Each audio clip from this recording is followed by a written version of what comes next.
खालीलपैकी कोणता नागरिक वस्तीचा आकृतिबंध नाही, असा प्रश्न आपल्याला विचारलेला आहे.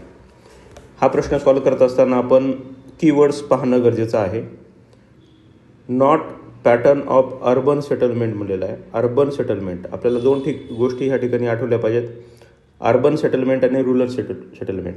ओके, ह्याच्यामध्ये बघा, अर्बन सेटलमेंट जर आपण बघितलं तर तिथं लोकवस्ती ही दाट असणार आहे. त्या अनुषंगानं आपण ह्या ठिकाणी पर्याय सिलेक्ट केले पाहिजेत. बुद्धिबळाच्या पटासारखा, वर्तुळाकृती हे पण दिसून येते, रेषाकृती हे पण आपल्याला त्या ठिकाणी दिसून येते. पण विस्कळीत हे जे आहे तर हे आपल्याला अर्बन ह्या ठिकाणी दिसून येत नाही. हे आहे रुरल साईडला, म्हणजे ग्रामीण भागामध्ये हे आपल्याला दिसून येते. म्हणून ह्या प्रश्नाचं उत्तर काय आहे? पर्याय क्रमांक 3 आहे. आपल्याला खालीलपैकी कोणत्या नागरिक वस्तीचा आकृतिबंध नाही, असा प्रश्न आपल्याला विचारलेला आहे. त्या अनुषंगानं पर्याय क्रमांक 3 हे आपलं उत्तर असायला पाहिजेत. ओके, तर आपल्याला हे पण लक्षात आलं पाहिजेत की अर्बनचे कोणते आहेत आणि रुरलचे कोणते आहेत, हे आपण अतिशय चांगल्या पद्धतीने समजून घेणं गरजेचं आहे. थँक्यू.